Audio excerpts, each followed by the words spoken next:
Hola. Are you an avid journaler just like I am? And are you interested in going from journaling to writing something, writing a book, writing for magazines? If you are, then this video is for you. So, what are we talking about? A lot of writers like to tell me that they write all the time, but they don't actually feel like writers. So what do? Uh, they journal. They reflect. They like to process their lives within a journal diary of some kind. Um, and they're feeling a bit frustrated because what they are writing down in their journal never actually leaves their notebooks. And so today I actually want to talk about the difference between what journaling is versus what being an author is. Because understanding that difference sort of changes the way how writers move forward with their careers. So let's pick it all apart. What journaling actually is and why it matters. Journaling is important. Um, it's absolutely valuable. And it's often where writers often begin. I can remember journaling a lot when I was a kid. I don't really remember what age, but I loved to be able to write. One, because it was super accessible for me. You can just write stuff down on any piece of paper that you can find. I'm not sure. I don't think, I won't say I don't remember having a diary, but um, I think my mom gave me a diary once or twice, maybe for Christmas. But I would write stuff down on paper, little notes to myself. I would doodle, make little drawings. That made sense to me at the time. Um, and that practice felt valuable, that practice felt important, and of course that practice sort of grew as I moved into adulthood. I leaned on journaling a lot when I was in a bad marriage, leaned on it once I finally got divorced. And any time, I remember writing a lot of things, journaling a lot when my mother was transitioning from breast cancer some years ago. And it was just a private way for me to be able to make sense of what it is that I was experiencing. It was my own personal private practice to be able to make sense of what it is that I was going through, because I didn't really feel like I had a safe space. Now, when I was because my mom was transitioning while I was also in the bad marriage at the same time, and so my husband at the time certainly wasn't a safe space for me to be able to talk about what I was going through with my mom, um, plus a whole bunch of other stuff. But it really was a great way for me to be able to process my emotions at the time. It was one of the healthier ways that I used to be able to process my emotions. It helped me to understand myself in the moment. Um, it was a way for me to understand who I was at the time. Now, I couldn't really think for if I'm sure if you're watching this, you've lost a loved one. Um, you sort of understand that it's too hard for you to see past what's happening in the moment, and so you just sort of process things as it's happening to you, as it's happening, and it sort of seems like a movie. And so to be able to sit down and to be able to write down your thoughts and emotions was therapeutic for me at the time. And it was a container for honesty without any sort of a consequence. There was no one who would judge me and say, "Oh, you shouldn't feel that way." You know, people like to be able to say, "Oh, you shouldn't feel that way. This is how you're supposed to be feeling," or, you need to be strong for your mom, and you need to be strong for your sister. when really I just needed to give myself permission to be able to collapse. And um, that was really what journaling offered for me at the time. So journaling really is an important step for many people in the grieving process, and just recognizing who you are, where you are in a certain moment in time. It offered me a lot of clarity. I've used it as part of my healing process. Certainly, when I don't even think there was a bunch of time. I'll say a bunch of time, but at least 10 years plus between when my mom died and when I actually left to go to Thailand. And that trip to Thailand actually turned into a healing process. I thought I was done with the grieving and the healing, but I actually learned the true definition of healing and engaged in what that actually looks like when I left the United States. So my journaling gave me clarity. It gave me a space for healing. It gave me a space for reflection, and really just making sense, making meaning out of what it is that I was going through. So if you enjoy journaling, keep doing it. You should keep doing it. However, journaling on your own can also become a space for hiding for a lot of people. For some writers, journaling becomes a place where they stay and not necessarily look at it as a starting point for your writing. And so for many people, your journaling can look like never-ending processing. Like for some people, it's like going to therapy. For some people, they go to therapy that you re-talk and rehash the same events over and over again, but never really feel like they're ever moving past it, moving through it, moving forward with their lives. They may put things down on paper where their writing never truly becomes something of value outside of what they've written in their journal. Sometimes they develop a fear of fully forming an idea. They're afraid. They may be afraid to say certain things because I've spoken to people who said, "Well, I'm afraid that if I express this in my journal and someone finds it, before or after my death, then they feel trapped by that. They feel trapped by that." And so they never really get to really allow themselves to really fully engage in the process of shaping their own ideas out of fear of what other people will think about what it is that they've written, even after they're, dead and gone from this universe, from this world. And then they have just a general reluctance to be seen. Because they just feel uncertain about what it is that they're saying. Are they saying the right thing? Or am I going to hurt somebody else's feelings if somebody else finds this?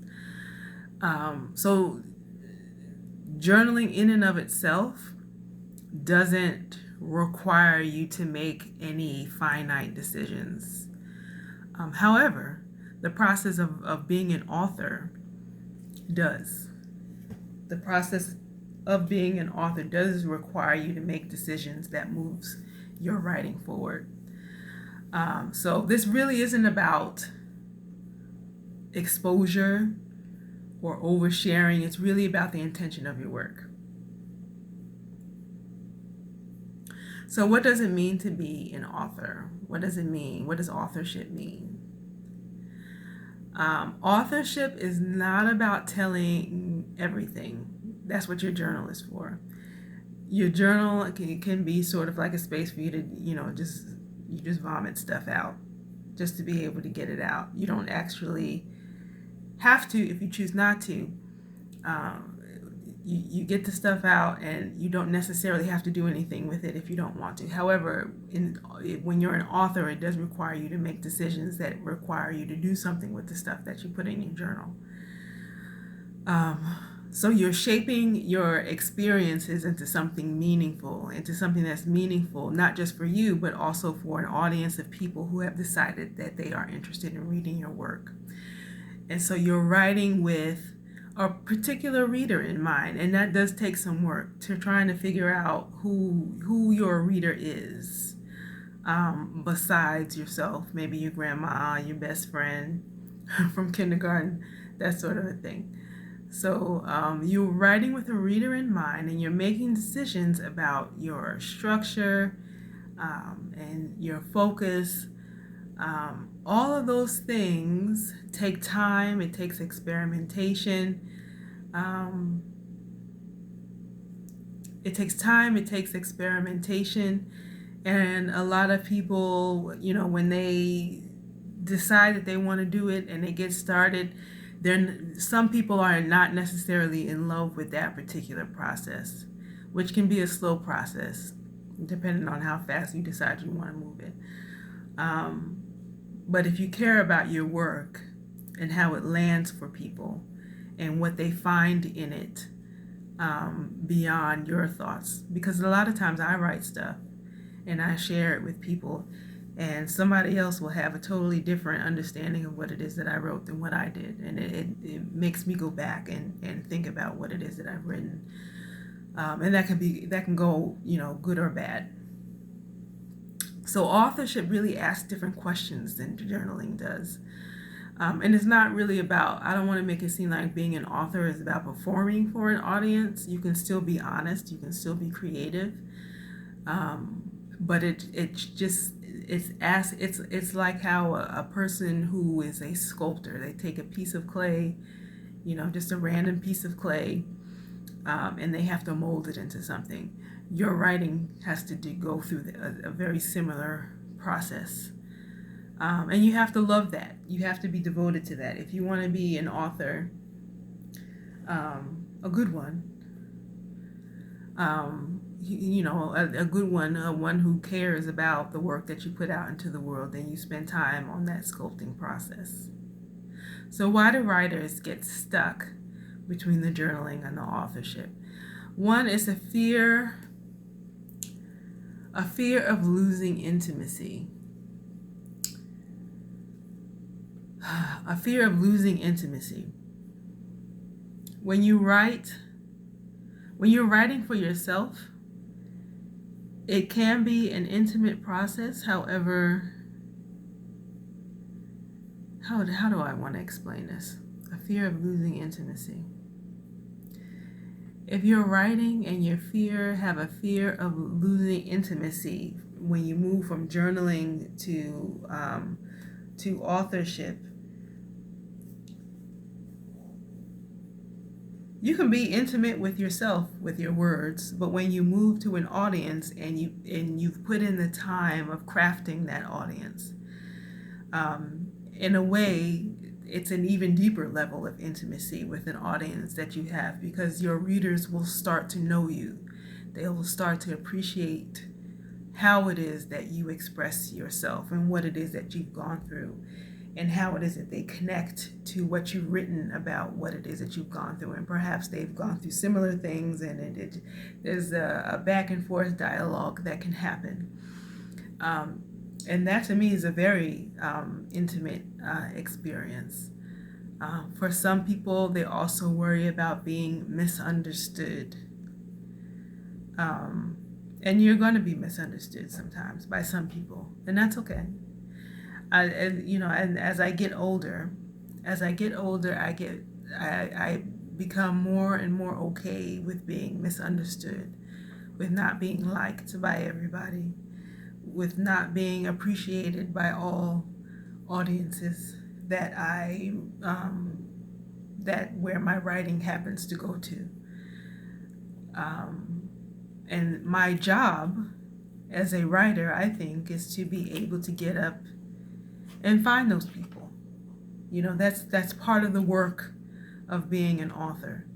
I write, I put my words out there, and it sort of pulls people, the right people, towards me. That's a process. It can take a while to be able to do that. But in the process, you also meet a lot of people who completely misunderstand you, don't like you, share your stuff with people just so that they can talk about you.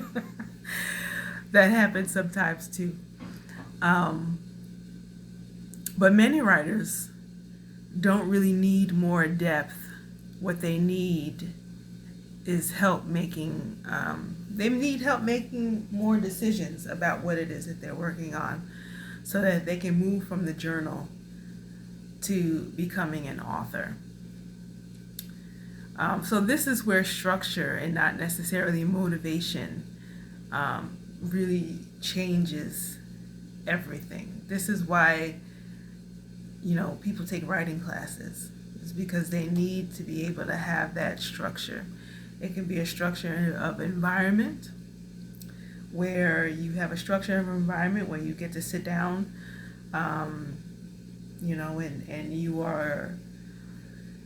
you've scheduled time to be able to work with people, to be able to say, okay, I'm going to be able to create this piece of writing for this particular reason. And this is going to be for a public audience, the writing that you're doing. It could also be structure as in learning a certain type of writing, whether you're learning how to write memoir, whether you're learning how to write personal essays, whether you're learning how to write magazine articles. I do all three of those. So if you are curious about what authorship looks like in practice, I want to share with you a free download. Right now I'm offering, if you like writing for magazines, if you like turning your personal stories, a lot of my personal stories that I've written in my journal are now things that I get to write about in magazine articles, things that I have just been floating around in my head for years. Ideas that I have put down, or things that I've had conversations with people over the years, are ideas that I have taken and turned them into magazine articles, and they go out into the world, and quite literally the whole world, the globe, the planet, to readers all over the world who find value in what it is that I am writing. And once people find your work, it sort of takes on a life of its own. People make their own meaning out of what it is that you have written, and they get to take, the good things from what it is that you've written. And that's a way of creating a legacy with what it is that you write. So back to my free download. My free download is 5 successful magazine pitches. 5 successful magazine pitches. I offer you the pitch that I created, and right underneath the pitch I give you the link to the actual article that was printed, either online or in the paper, in the magazine that it was printed in.